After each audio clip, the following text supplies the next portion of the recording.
Let's check in with Joseph Lindsley in Ukraine.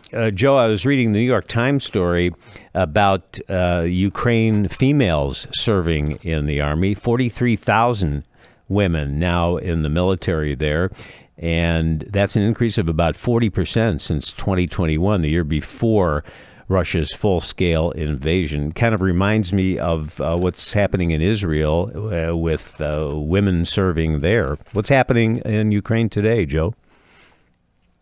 Well, Bob, good afternoon from Kyiv.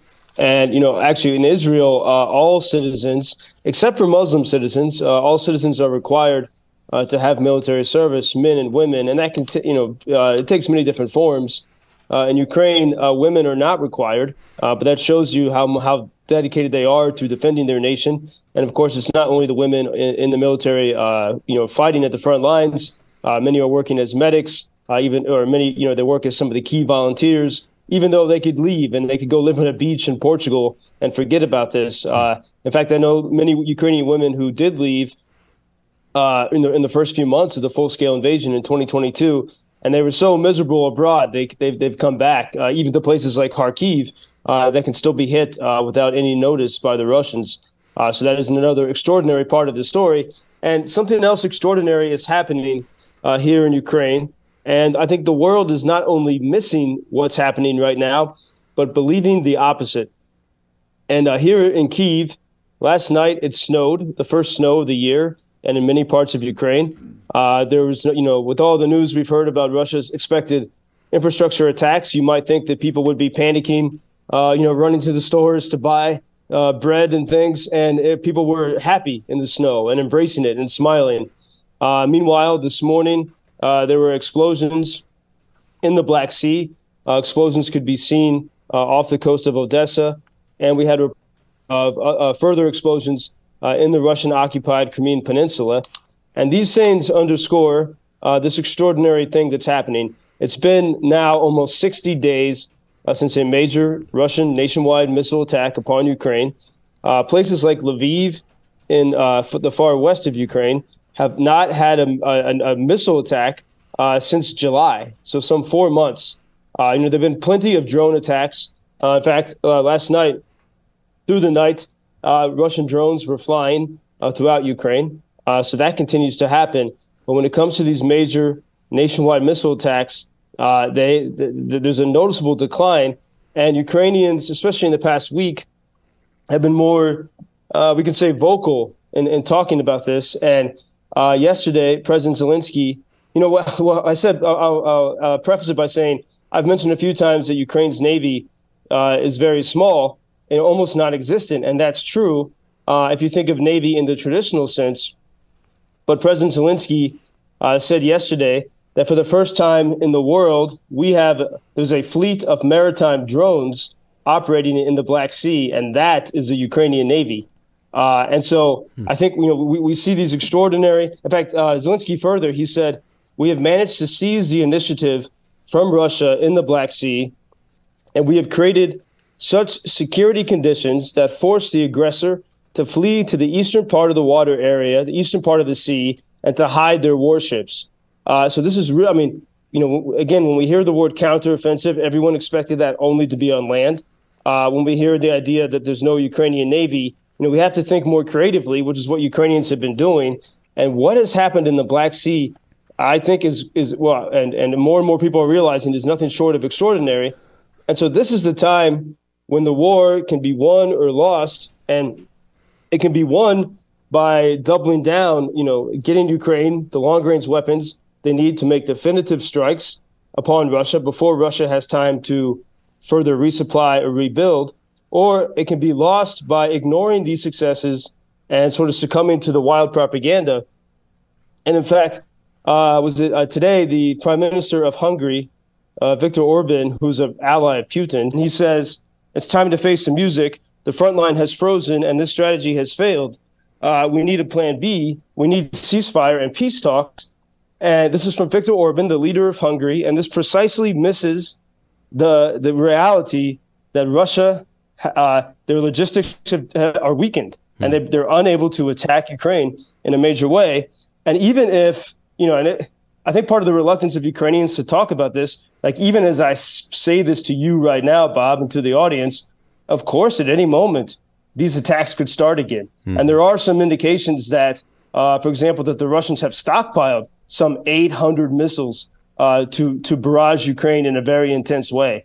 But even if that does happen, it's a fact that they've needed these months, 2 months, and you could look at it even 3 months to regroup. And every time that happens and the West ignores this story and fails to sort of solidify Ukraine, that's another window for Russia to drag this out and to somehow seek victory. And so this is a very key decision point that many people are not paying attention to. And of course, with the war in Israel, it's easy to ignore what's going on in Ukraine, and that's probably a distraction that Putin welcomes, don't you think? Absolutely. If not welcomes, if not, perhaps he played a role in designing that. I mean, the connections do seem too uncanny, and it's worked so well. I mean, in fact, and there's another thing that President Zelensky and other officials have said, that there's been a noticeable decline in Western artillery arriving in Ukraine since Hamas's invasion of Israel. And, I think a lot of times we could think, oh, surely somebody's paying attention to this in the Western capitals. But, as I know from my experience in politics, it's very easy, especially for political leaders, to be distracted. And, again, the new Speaker of the House, said Israel is a pressing concern, which is exactly what I think Moscow and Tehran and their allies would want. Meanwhile, we also had some of the distracting news, like, for example, some Western headlines were talking about the arrest in Ukraine of 3 individuals, 2 politicians and a lawyer, who were somehow involved in the whole Trump impeachment saga, and they were working with Rudy Giuliani. And, as I look at that, a lot of these things seem very complicated. And, we have in the American side both President Trump and President Biden, and with no, I'm not offering any judgment on it, but both of them in different ways put pressure on Ukraine, specifically on Ukraine. They threatened to withdraw funding if X or Y did not happen. Both Biden did that when he was vice president, and Trump did that when he was president. And so we have this strange scenario with both political sides, seeking their own games and their own ends. And all of that is really a distraction from the essence of this fight, of, Ukrainians standing for freedom.